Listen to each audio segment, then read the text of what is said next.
So this, yeah, like Julian said, week 9, this is the bit where we pull everything together from the last 8 weeks, and the guys here have all laid out their section of the garden. We're going to be having a look at this section here. A couple of groups have been working on and thinking about, you know, the design process, site analysis, and working towards this point where they're actually laying out their plants and planting them. So today we'll look at that whole process from the experience of the guys who have been doing it. So before we do that, last week we did propagation at the nursery. So thanks again to Dave. It was awesome. And Sienna, I hope I've got that right. Can anyone remember one thing from last week? Either on Zoom or you live people? There's 2 parts to 5 parts with a potting mix of perlite and cocoa.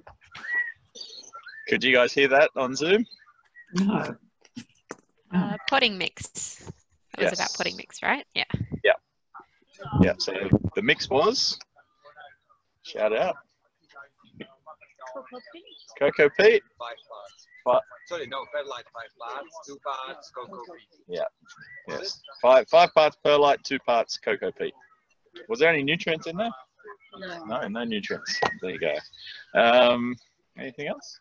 Yeah, you can do it in 3 ways: cuttings, via seeds, or via you do it on a Yeah. Oh, separation. Yeah, division. I don't know if they've talked about division. No, we don't do it there. It's just mentioned.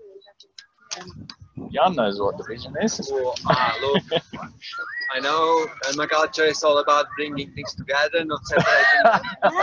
It doesn't apply to propagation by division, but I think, yeah, you know more about it than me. My understanding of it is just separating clumps and planting them, and that's it. Yeah. Is that true? Pretty much, yeah. So what sort of name a plant that you reckon you can do a division? Like anything that is clumping grass, like lomandra or boa, tasseled grass. Yeah. Things that grow in clumps in general. That's my understanding of it, at least. Yeah. Yeah. Yeah. You can do it with comfrey, although it's not neat. Yeah. Okay. Yeah. Yeah. So that's all it is. You got a clump. You just break the clump into bits and plant them. Yeah, instead of one plant, you could have 100 plants in one kind of thing and separate them out. Anything else that you wanted to share? Any Zoomers wanted to share something you remember from last week?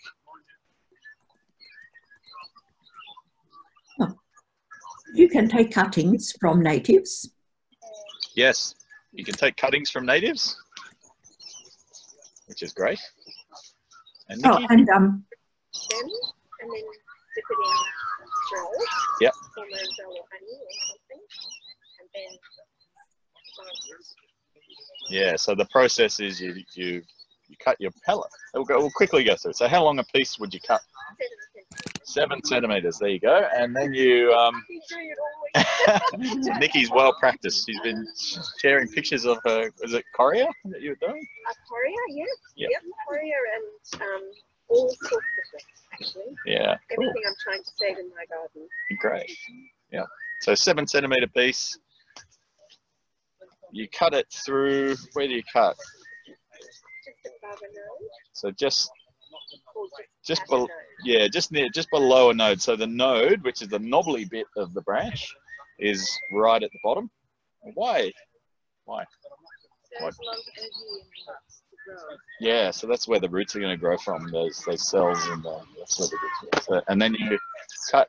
Do you leave all the leaves on, or do you cut some of the leaves off? Yes. One will be that move as well. Yeah. So you pull a whole bunch of the leaves off, and then create a wound. So just scrape off some of the cells around the base of the stick or piece cutting, and then You use it something, chopstick. Yeah, chopstick or a pencil or a stick. You can dip it into honey or hormone, rooting hormone. Put it in the hole and backfill. And where's the best place to keep your cuttings? In the shade. Yeah, in the shade. Warm. Yeah, glass house if you got one. Plastic bag. Yeah, if you could put a plastic bag over it. You want to keep it warm and moist, but not wet and not dry. Sort of that nice in the middle bit. Okay. Question. Oh, question. Sorry. Was there somebody with a question from Zoom or comment? It was answered. Ah, great. Okay, cool. All right. So I'm guessing a lot of the plants that we've got here today from the council nursery were, well, they were probably all propagated by them. So whether from cuttings or seeds or division, if they don't do division, so it wouldn't have been division. So we have a whole range of plants to put in. Steve keeps turning around to face you guys, and then they can't hear because he's talking. Sorry, we're just organising ourselves here. There we go. There we go. Yeah, much better. Now that you've moved, we're going to the next bit. But, all right, so let's just get into talking to these guys about what they've done here and why. So maybe I'll get you guys to just say hello, introduce yourselves, and then we'll get into the. So who's in this group? Hi, I'm Kerry. And Lisa. No. And Noel. So do you want me to? I'll ask you some questions. So we'll start way back at the beginning of the design process, which is, what's the first stage of the design process? Or one of the first stages. What's one of the first things we did here? Well, we looked at the site where the sun and wind and things came from. Yeah, yeah. So you remember what that's called?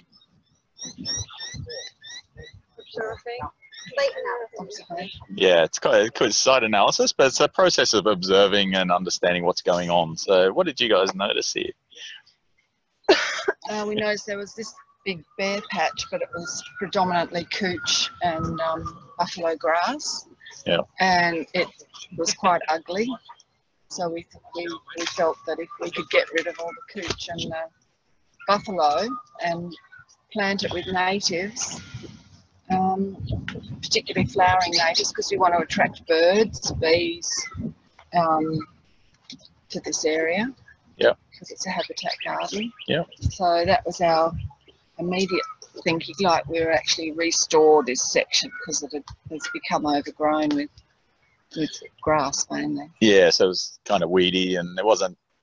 What did you notice about? So the plants that were here were mostly Lomandra. It's mostly Lomandra and Dianella. There's some Dianella. Yeah, it's a bit of Dianella. But yeah, it's predominantly Lomandra. Yeah. And there's one surviving Banksia serrata, but there's a few nice trees. Yeah, so it was mostly. Do you remember what? Did you recognise these ones? These big trees? Do you not know what these guys are? I think they're Angophoras. No? Oh. I think it's grey gum. Yeah. Sydney grey gum, we'll call it. That sounds right. So, yeah. So, in terms of habitat, what's lacking? Round. Middle story. Yeah. Yeah. So we've got a lot of understory, but we haven't got a lot of shrubs. Yep. Okay. So, so what was on your wish list? Yeah. Colourful. We wanted colourful Yep. plants and things to attract native bees. Yeah. So Birds, yep. yeah. So we went for some kangaroo paws. Okay. Do you want to show us the plants that you chose? Well, we wanted a feature plant too. So we noticed there's no grass trees in this habitat. So we've opted for a Xanthorrhea. It's resinosa. So that's going to be a feature for that particular spot. And then we thought we'd put Guineas. So I don't know if there's any Guineas here. I think there might be over that way. But we thought we'd have 3 Guineas because they take a long time to grow, but they'll grow up you know, middling height, and they send up that lovely flower. And then we thought in the middle we'd put it's a eucalyptus. Port Jackson, it says. Yeah, it's a mallee, so it won't grow huge because there's an existing gum here, but it'll grow very bushy. So it'll be a middle plant. And then we've gone for 3 Hardenbergia violacea for ground cover. So we're going to put a big thick layer of mulch to try and keep the grass away while the ground covers get established. And then on the edge of the footpath, we wanted to put kangaroo paws or anagoxanthus. So there are 3 different types. So there's the big red, there's a pale peach. Is it pale peach? And hopefully that's an orangey yellow one. We're not sure. And then we've also scored another couple of shrubs here, which weren't on our list, but we've gratefully accepted. So this is a leptospermum, and this was a Banksia ericofolia. So they'll fill it, and also provide a bit of a windbreak because it gets quite a lot of wind from the southwest. So we thought we'd put in that windbreak. So that's our plan. And what have you been busily doing today? Oh, Lisa? Yeah, pulling up all the weeds and the cooch grass, which is a bit backbreaking. Noel did most of the hard work. Yeah, and getting it ready for these poor little things to try and help them survive. Yeah, so we kind of made a big dent in it, and then we'll pile the mulch on as thick as we're allowed. Hopefully that will stop it coming back and give them a fighting chance. Plus we've got the tree guards to also stop people treading on them, hopefully. Yeah, cool. We also scored some rocks, which we're trying to create a bit of habitat for lizards and things and protect the grass tree while it's growing. Because we hope to reinstate the fencing a bit to stop people walking through here. So is that something you noticed in your kind of site analysis about this area, that it's traffic? Yes, yeah. And the fences have all been broken down over time, roping. Yep. Okay. Great. Is there any questions that we want to ask these guys before we move on to harass Jade? I mean, there's no soil preparation, is that right? It's just because they're native, we just stick them right in. Is that no compost or anything? Just go.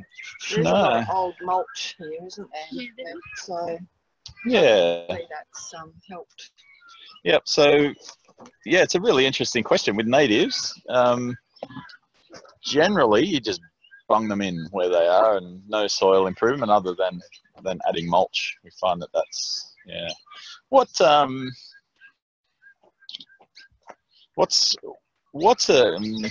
no, that's okay. I was going to ask, what's a plant that you could put in here as well into the mix for improving the soil? Yeah, an acacia wattle. Actually, we have noticed there is one come up self-sown just at the edge of our thing, and there was one here, but it was very fragile. Yeah, I pulled it out because it was a weed. Oh, was that a weed? Yeah, I thought that was an acacia. It was. It is. Is that a weed as well? Yeah, so while we're on that one, there were some wattles, acacias popping up here because that's what they do. They're the pioneers. It's kind of an empty space, so they come first. But here, wattles, because they're pioneers and they grow really quickly and really well in disturbed ground, and they seed a lot and they pop up, they can actually become weeds. So even though they're natives, they can be problematic. So there's a wattle here which I can't remember the name of it, but it's from Western Australia, and it can get out of hand here. So we tend to pull them out because they just dominate. and they stop diversity and they stop other things happening. So yeah, it's kind of a weird one. Even though they're natives, there can still potentially be weeds. Maybe we could have left it and just managed it. That would be another approach as well. Because just in the habit of pulling them out. thinking about wattles, but I don't think they're already on the plant list.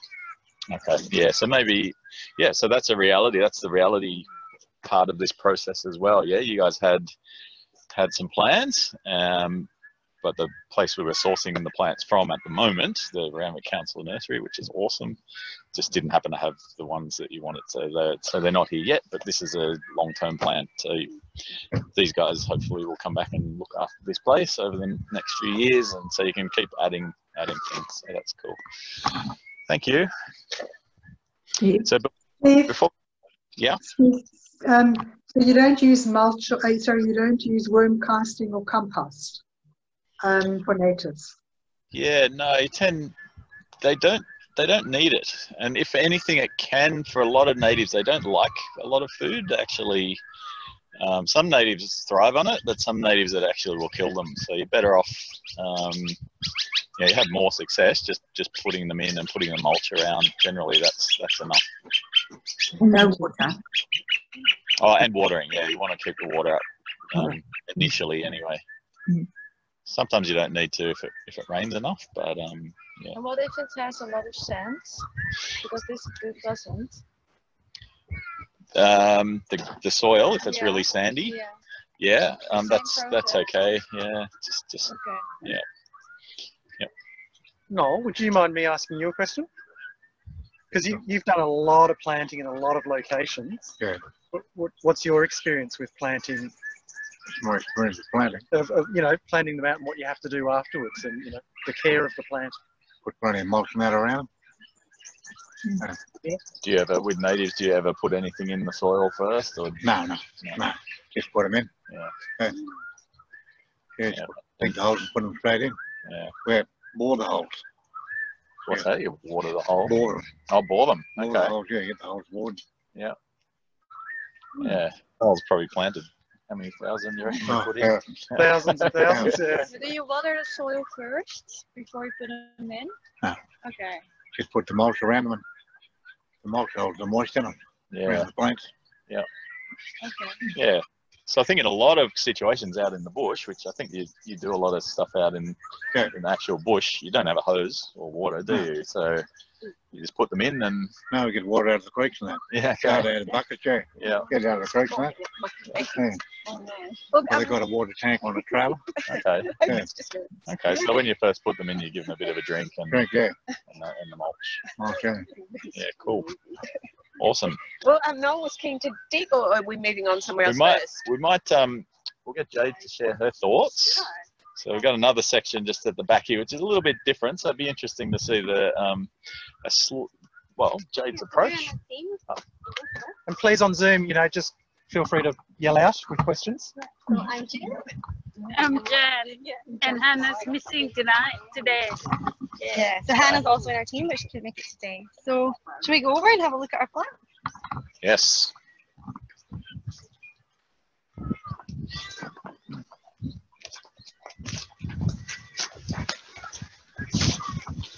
So these are the plants that we have. The 10 beautiful plants.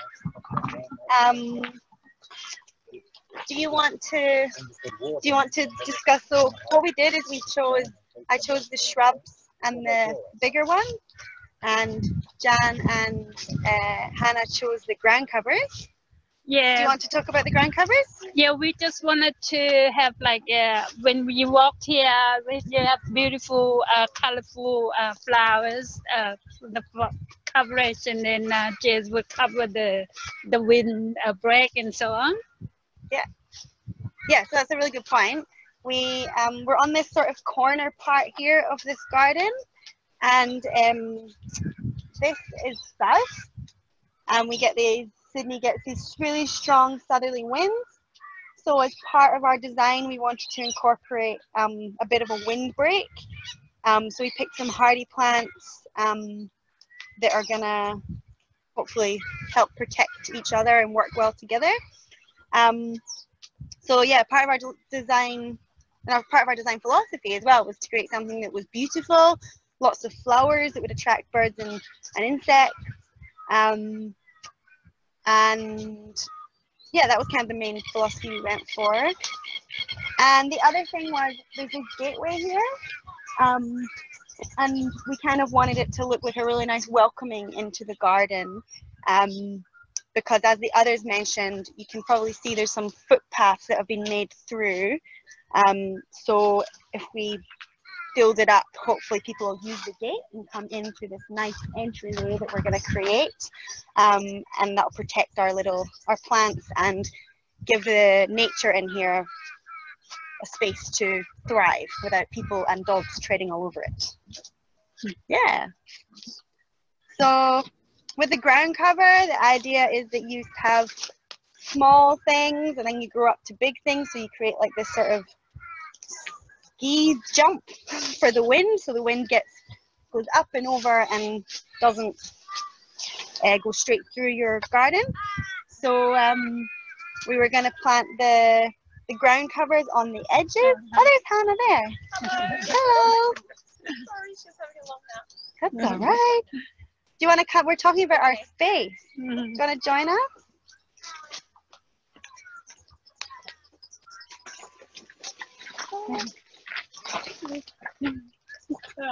So yeah, we're just talking about the plants. So we have picked. Yeah.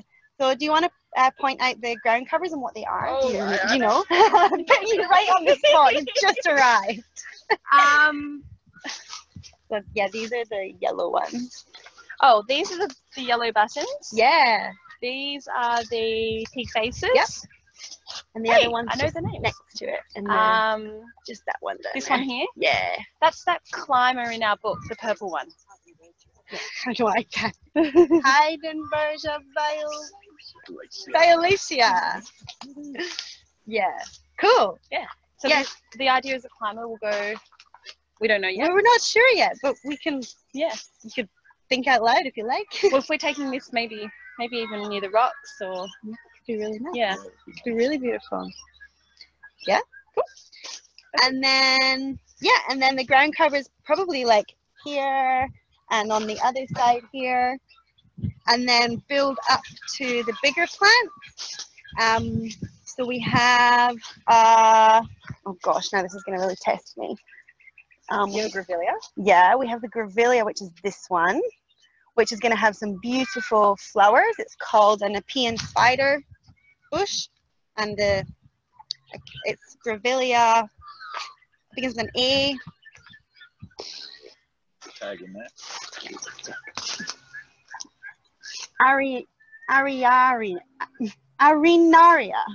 Arenaria. So my idea was that this is going to go kind of right here to block off this pathway, but also to be a bit of a counterpart to this beautiful acacia on the other side of the fence, which is going to have beautiful yellow flowers. This will have beautiful pink flowers, a bit of a kind of non-symmetrical beauty. Then we've got Acacia suaveolens, sweet scented wattle, which is going to have lots of flowers and be beautiful and smell nice, which is probably going to go on behind this tree, blocking that other pathway off, which is kind of blocking off all those paths. We've got Leptospermum roundifolia, which is called this something mint bush. Oh yeah. No. Oh darn, I've got it wrong. So that's something else. Minty, I think. Yeah, that's the mint. Oh, that's the mint bush. Okay. Which we're thinking is gonna. We're working our way back as the plants get a bit bigger and across. The one's gonna go here, and then the biggest one we've got is called a she oak, which is I can't read that. Alocazarina dulcis or dulce something. I don't know the second one. I can't read that. Distilla. We'll go with that. Which is going to go over here, and that's going to be a fabulous windbreak and bird habitat. Nice one. Thanks. And what are you doing with all these lamandras and the existing plants that are here? Well, because we don't have that many. Do you want to answer? I don't know the answer actually. Well, my thoughts were that because we didn't have that many, 10 plants is a lot, but they're all quite small at the moment. We would kind of work with them for the time being. They're creating some habitat. They're kind of creating a bit of a barrier. So we'd kind of just, there's some spots, there's some places around them where there's clear space. So if we plant in those spaces, and then with the ongoing management, if these, our grevillea, for example, gets bigger and wants a bit more space, we could take out a lamandra and kind of work from there. But also just for our own efforts, we thought we'd start with taking out the grasses and the weeds and leave the lamandras for now. Do we have to worry about the eucalypt shading out or killing the plants below? Oh, some of them do. So they exude chemicals that stops other things from growing, but they exude chemicals that can stop other things from growing. But look, I think it's worth trying anyway. And a lot of these plants are probably adapted to growing under ukes anyway. So I think, but it can be a thing. Some are really dominant and they don't like other things find it difficult. But I think we'll be good. Cool. Excellent. So, and the lamandra, I mean, the benefit of leaving the lamandras, particularly, they're awesome habitat for lizards and frogs and all sorts of things hiding in them. So, there's a lot of benefit to leaving them here. Okay. I think we could do some planting. We'll head back over out here, I think, because it's clear area. It's clear place to plant in. Do you want me to bring this?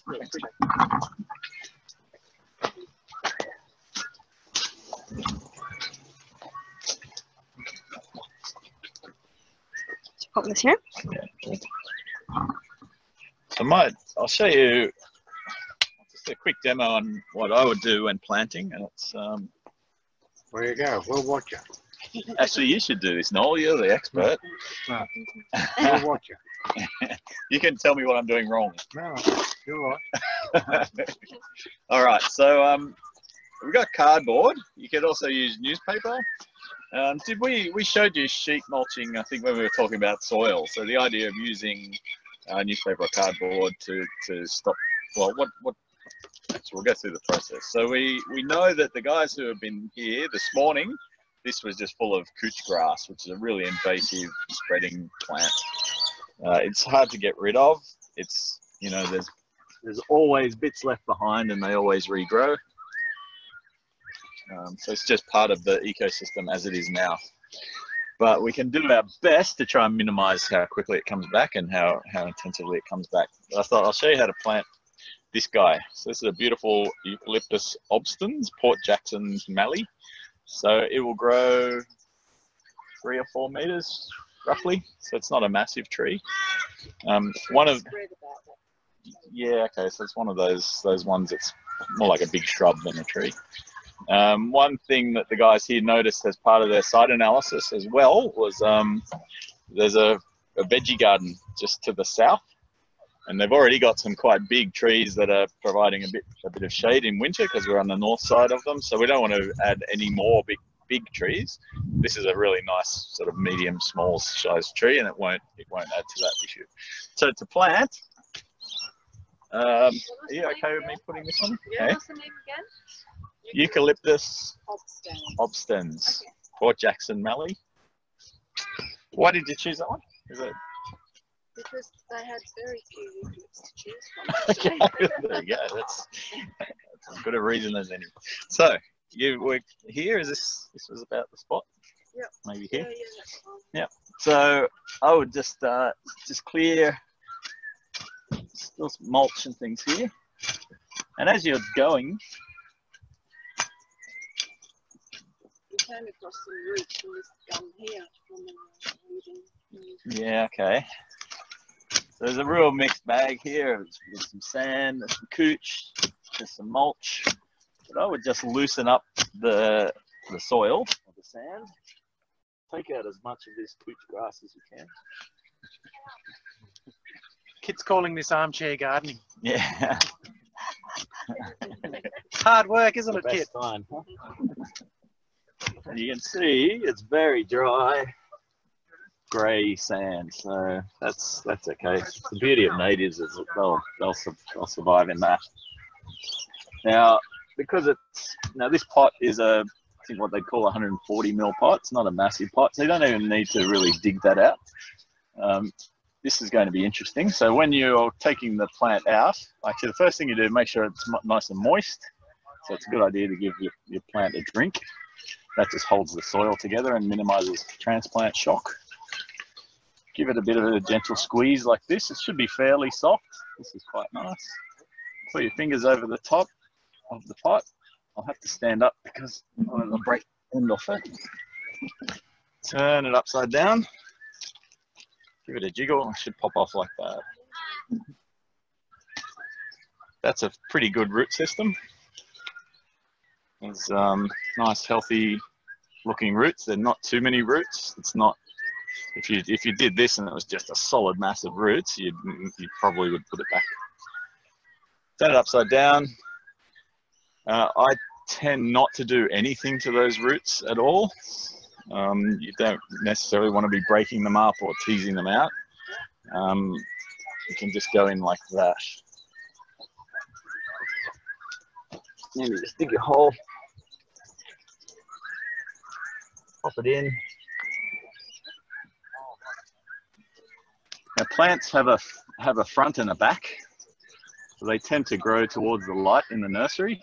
And I'm guessing this is how it was in the nursery because the growth is kind of going that way towards the sun. I could be completely wrong. But it'll sort of. Keep it the same way. It's probably best to. It doesn't really matter because they'll sort themselves out. Okay, so you just pop it in, and you want it the height of it to be not too deep and not too high, so that when you backfill and you just push the soil, preferably not the mulch, but the soil around that root ball. And probably gone a little bit high there, so I'll still be okay. And you just backfill around the roots. So you want to what you want to avoid is bringing this soil and doing that. What happens if you do that? Well, what did I just do? Well, I did that to my garden. Yeah, so if you put soil around the stem, so if you backfill too much around the stem, what happens to the stem? Yeah, it rots because it's meant to be out of the ground. So you only backfill up to the same height that the soil was in the pot. Now, because we're out here in the middle of a paddock and it's hot and it's cold and it's windy and it's dry and it's rainy, we're going to treat this one Cooch. I'm going to make a bit of a, what would you call it? A bit of a trough? A bit of a dish around it. A bit of a dish around it. So it holds the water. That's exactly right. So when we water, or when it rains, it holds water around that root ball. Do you do that sometimes also with stones or something else? Yeah, you could. Doesn't really matter. Yeah, just something. Probably with the soil. The beauty of it with the soil is the soil will hold the water in there. Okay, so that's yeah. So what we'll do here, because we've got a fairly decent supply of cooch, we're going to give this guy a little bit of a helping hand, and we're going to put some cardboard around.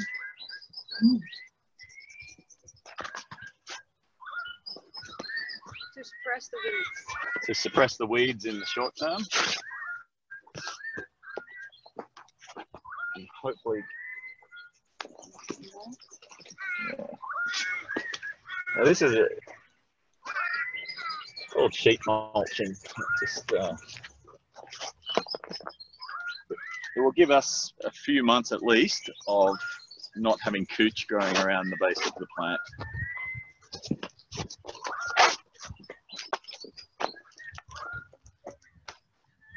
go. If we had more time and more paper and more cardboard, you could sheet mulch the whole area and hopefully really get on top of the cooch. So that's and then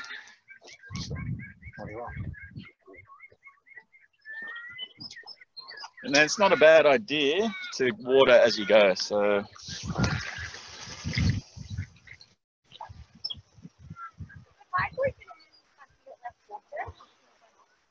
could do, yeah.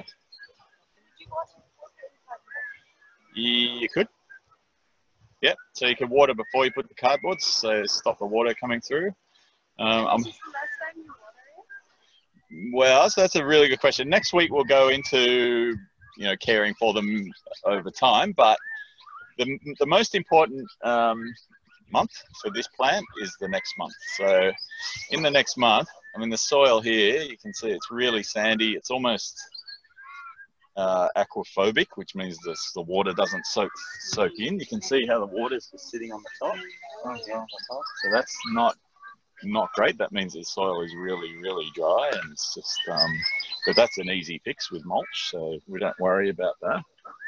But depending on the weather and on the plant and on everything, that kind of determines how much you would water at this early stage. But I think more is far better than less at this stage. I don't think you're going to kill a plant by overwatering it in the first couple of weeks of its life. Maybe once per month, the first month or something? I'd water it a couple of times. Well, if it's the middle of summer, well, you're probably best not to plant in the middle of summer. But if you have to, you'd water it maybe every couple of days, depending on how much time and resources you've got. Oh, you're working on the plants. So I'll just pop this one over here. For how long do you get water every day?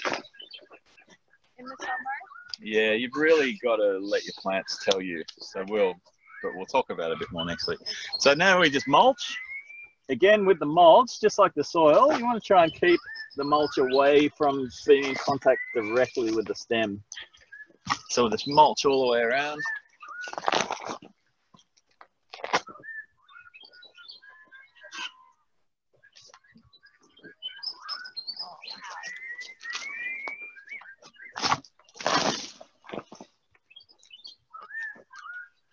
So Kip, now might be a good opportunity to ask you a question, I think. I saw something pop up on the chat, so I didn't catch it all. Oh yes, Steve, when you took the plant out of the pot, yes, you found it wasn't root bound. Yes. You said, oh, I won't tease the roots out. When would you prescribe teasing roots out when you remove them? Personally, I never do. Only because I think it can potentially do damage to them and actually do more harm than good. But if you happen to take the pot off and you just found that it was a really solid root ball and they were kind of all tied in together, there might be a case for loosening them up and kind of breaking them up a bit. Because what can happen, particularly with trees, if the roots are really tied in, they'll just keep growing in a circle. It's kind of weird, and they won't form a proper root ball. So that would be the only time I would tease them out, but I wouldn't buy that plant in the first place. So rather than teasing them out, when you're at the nursery and you're selecting your plants, and this will never happen at the Randwick Council nursery. You'll never get a pot-bound plant. Just feel the pot, and if it feels really hard and like solid mass and it's kind of pushing out, just don't buy it. Right. Choose one. Yeah. Okay. So so basically the time to do it is to fix that pot boundness. But the time to fix the pot boundness is just to not buy that plant in the first place. So yeah, that's what I do anyway. They're probably Noel, do you ever tease the roots out when you're planting? Sometimes, yeah. Yeah. Okay. In what case? In what scenario? In what situation do you sort of? Got the ground real hard. Yeah. Okay. Yeah. Okay. All right. So that's kind of it. Was there a question there, Jacqueline? Jacqueline, did you have a question? It's not a question, it's just that I bought a load of plants from the Randwick nursery last week and they were definitely pot bound. Oh, no! sorry, but it's true. But I just picked them out a little. I mean, they came. But yeah, looking at the bottom of the pot, you would be able to tell that. Yeah. Okay, and what? Okay, so Kerry's got for these guys, and they do it around planting around here in the environment park. I think putting a tree guard around your plants is not a bad idea, particularly if you're out in public space or if you're out in the bush or even at home. So it's a case of you can buy these at various places, and all it is a bunch of bamboo stakes and a plastic tube. And this is going to be tricky.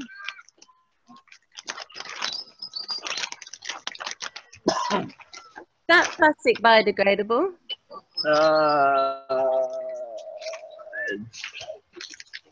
Kind of look at it. Yeah, good question. I don't know. I think you probably.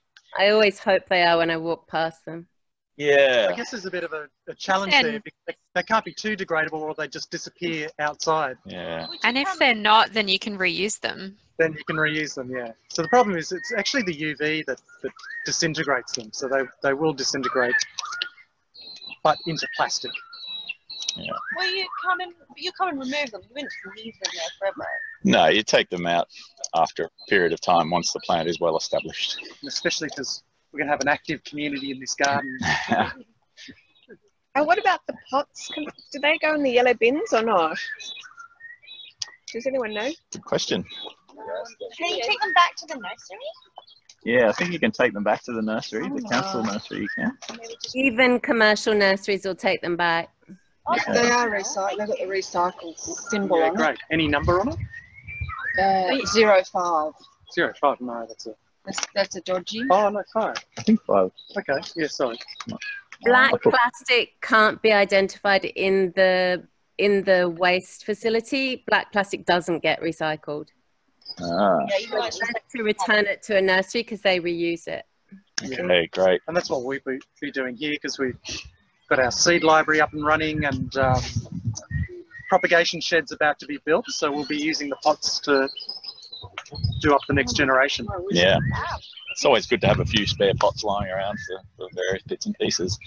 So that's the tree guard. And what that does is it particularly for smaller plants, this guy's obviously outgrown his tree guard already, but it creates a little greenhouse in there. So for the smaller plants, it creates a nice warm,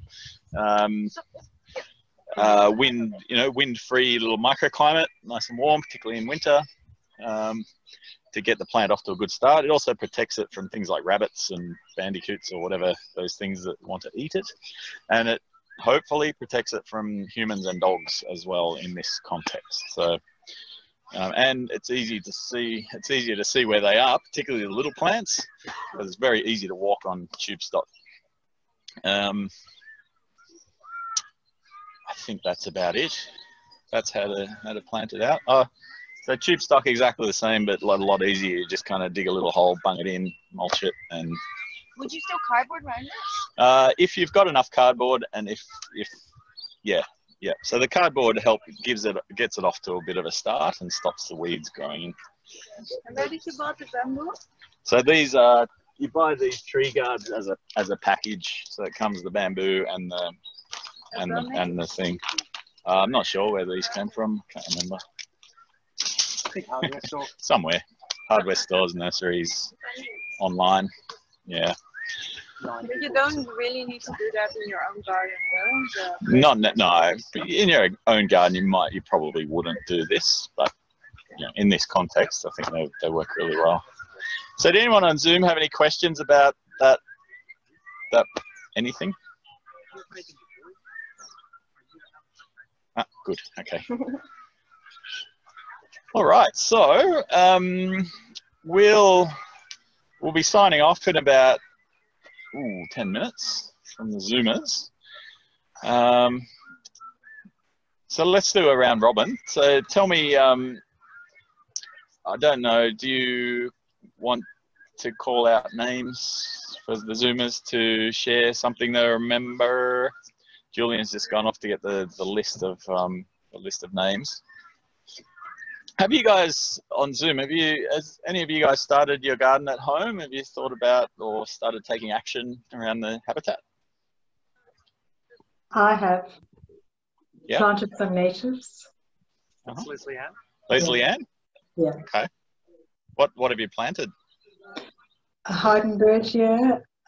Gosh, it's a test on my memory to remember all the names, particularly botanical ones, but quite a few actually. And they've all taken and they're doing really well. There's a little grevillea, the pink one, whatever that botanical name is. Yeah. There's a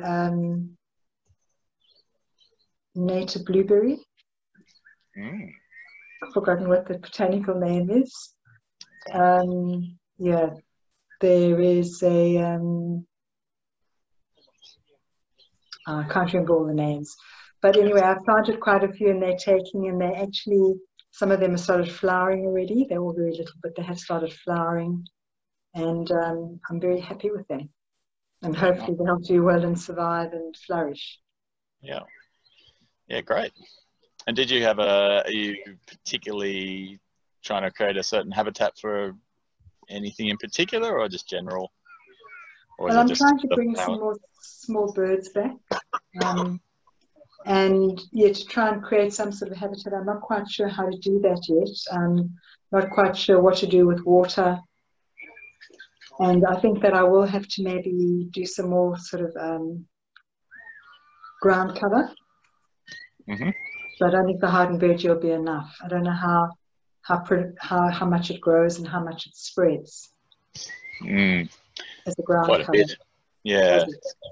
Yeah. It's a fairly rampant one, so it'll be good. So I think it's going to be a bit of a working process just to see what happens in that space. And I have put some rocks in. There's a lot of mulch. There are a lot of lizards.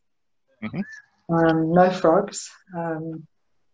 Yeah, I'll have to see how it kind of goes and to see what to try and include or exclude. Yeah.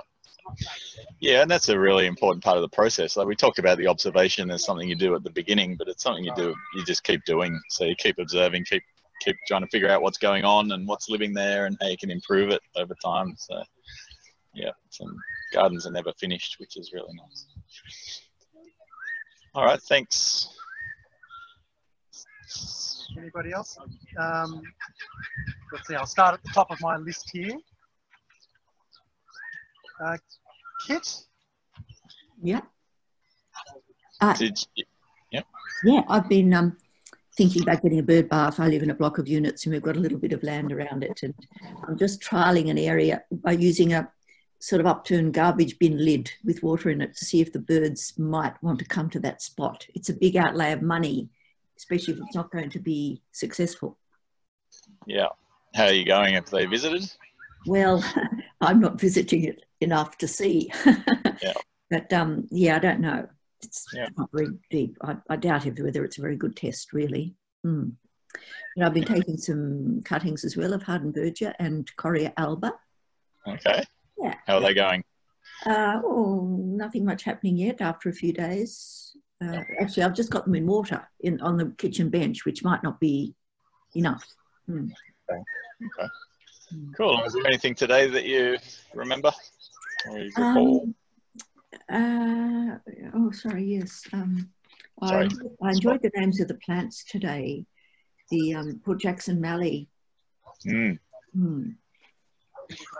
Otherwise known as, I've got the label here so I can show it. Eucalyptus obstans, was that it? Yep. Obstans, yeah. Thanks. Yeah, it was lovely. Very enjoyable. Cool. Thanks. Jill, you're looking ready with your microphone off mute. I've turned, yes, that's right. I live in Mittagong actually, and I've been looking at what's been coming up in my garden in natives, and I've noticed I've had a couple of wattles come up, a Cootamundra wattle and another wattle that's got a very jagged leaf and a long sort of branch. and want to move them all into a bank. So I've got a bank of wattles in front of a hedge. So it's just a little bit of a challenge for me, looking at the things that are naturally sort of growing there and just trying to make a bit of a feature of them, because I did have a Cootamundra wattle there before and it was great until it died. So that's one. And the other thing, there's a native creeper called, the common name is Happy Wanderer. I don't know the proper name. And it's just popping up all over the place. Do you have an opinion on that? It's beautiful, but I'm just wondering, I'm getting a lot of them now. Do you know what I'm talking about? Tratoscanthia. Oh, Okay. okay. Isn't that the weed though? The crawling? Yeah. Trat, maybe. I know trat is weed, which is ground cover. Yeah. But I don't know if this is it. Could be something else. So it's not good? It's a native. We're not really sure. Okay. It looks beautiful. Okay. Yeah. Yeah, so Nikki's saying if it's Tratoscanthia, it can be a problem for dogs. Dogs can be really allergic to it. Oh, really? I'm just about to look after dogs at home. Well, I guess you can find out. Find out if it's Tratoscanthia. Oh, Yeah, dear, I don't want anything to happen. Yeah, so I'm not sure. Maybe so Dave last week suggested if you want to send them emails and photos and ask them any questions, they're happy to answer. Yeah. So maybe feel free to take a photo. And Great. Will, can I get an email somehow? if you go on the Randwick Council website and go Okay. through the nursery, there's probably there's an email on there. Great. Sure. Okay. Thank you. Yeah, it's great. Thanks. Jacqueline? Jacqueline. Yeah, I've been planting this week actually. My project was basically to increase the plants on my verge, my nature strip. And I've got the problem where we're on a slope and I'm right on the sort of coast and get a lot of wind and it's very sandy. So I've planted lots of stuff on there over the years and they just die from lack of water or they can't cope. Anyway, this course has been really useful. So I've actually planted, some things have survived. So there's some things there. I've put a lot of sandstone there, which I know I'm not allowed to do, but too bad. And so I put lots of yellow buttons, Westringia fruticosa, some prone banksia. About 6 months ago, I planted 2 coastal banksia, which are doing all right. Yeah. And cut leaf daisies, and there's lots of pig face that's flowering. And already a couple of days later, I went out there and there were like butterflies buzzing about and some bees. So I was like really stoked because that's really what I wanted to do, is put flowers in to get more birds and insects there. That's great. Yeah. Awesome. Very exciting. Have you tried Coria alba? I actually couldn't get any Coria alba. I couldn't see any Coria alba at the nursery, the Randwick Council nursery. So I went for the Westringia instead. Yeah. I know that does quite well in other parts of my garden. Yeah, it's pretty tough, that one. So. Yeah, it needs to be tough out there. Yeah. Cool. Thank you. Thanks. Probably got time for one more, maybe 2. Jean? Hello. Well, I have a Christmas bush in a pot on my balcony from the Randwick nursery, and now that it's flowering, it's getting bees every day, which is wonderful. Yeah. And in terms of what I've learnt today, just the ongoing lesson of when you're planting natives, I have to put my hands behind my back and do nothing. Yeah. Other than water, just keep the water and the mulch up to them for the first little while, and yeah. Cassie, would you like to sneak in? I think you're the only person that hasn't spoken yet. I'll be quick. I'm like Kit. I'm in an apartment. Sorry, Kit and Jean. So I have a shared laundry area that gets all the sun, and it already had beautiful big garden beds that were completely overrun with weeds. So I've been slowly pulling the weeds out, but trying not to take all of them at once in case there are still insects. And I can tell there's quite a lot of lizards out there. So the lizards are already hanging out, which is nice. But I've got some Warrigal greens in the ground in a little section that I cleared out that are growing pretty well. And I haven't really picked what I'm going to plant next, but I've been enjoying walking around and trying to find maybe some things to do sneaky cuttings of. Like I know there's a big patch of Coria alba in a park nearby, that not a national park, just a council park. Yeah. So I'm probably going to try and propagate a bit of that once I get some soil going and like a place to set it up where I can actually keep it moist. But in the meantime as well, I've got some wattle seeds that I'm drying from a couple of different kinds of acacia that are again in my local park that have just been, I've been enjoying them for the last couple of months because there's these waves of flowers that come through with them, and now the seed pods are all going off as well. So yeah, nice. So do some saving and harvesting and propagating. Yeah, slowly build up the laundry area if I get a chance, and I've got a few tubs of water out there for the lizards and the birds as well. So fantastic. That's really cool. So thanks for sharing that. It's really nice to hear what you guys are up to. So thanks for joining us today. And no, you stay here. Oh yeah, within. We're at 1.5 meters. Yeah. So good. Tonight there's a free screening of The Biggest Little Farm. If you haven't caught that, check out the Eco Living online. And Steve is going to be one of our experts being quizzed afterwards. We've also got regenerative agriculture legend, Dr. Charles Massey on there, as well as Laura and Grant from Feather and Bone and Murat from Ubi. So highly recommend. I think there's very few tickets left, so rush in there now if that's something you'll be interested in. See you everyone out there. Bye. See you guys. Good luck with your quiz. Thank you. Bye. Thanks everyone. Okay. No worries.